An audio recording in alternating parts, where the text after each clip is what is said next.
Terry Moore says, what type of regulatory hurdles do you think Ergo will have an advantage when it comes to other chains as well as challenges? Probably the biggest advantage, I would think, is proof of work.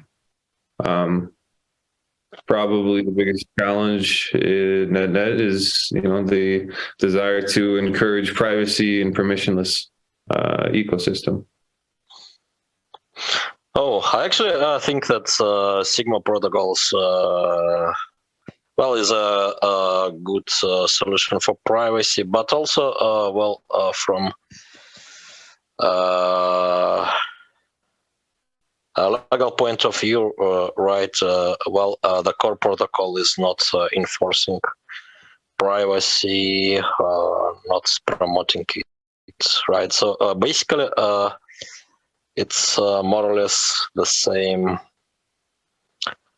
as possible in Bitcoin, especially with some minor modifications in the core protocol, right? So then,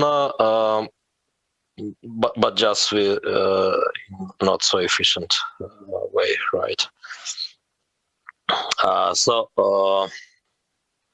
Then, the question is, how can you distinguish privacy coins from non-privacy coins? That's the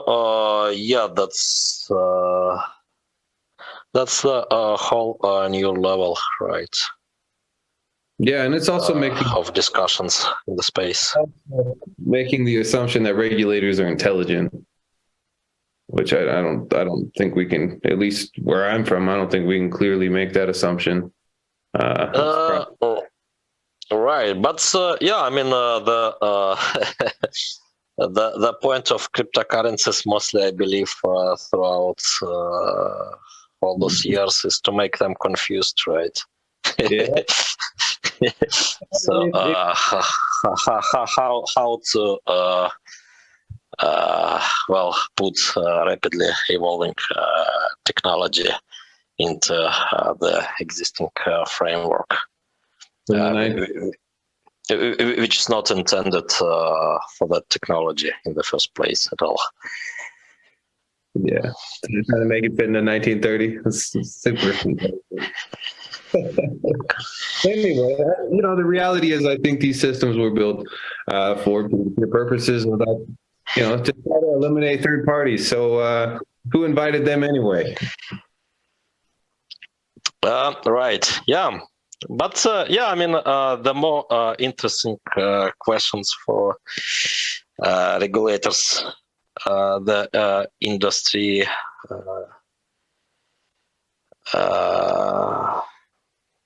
may have is the better, right?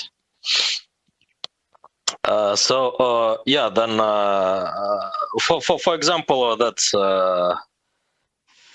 classification of privacy coins, non-privacy coins, right? At some point, it's not black and white, right? So how can regulation work given that? Well, I think that a lot of people start with the assumption that regulators are intelligent. I think that's a leap, to be honest. I think that'll just be based on what's populist and what the reaction is. That's generally how they tend to do things, in my opinion. Right, but so if regulators are confused, so for some time they're not doing anything. Usually, hopefully. Yeah, let's see.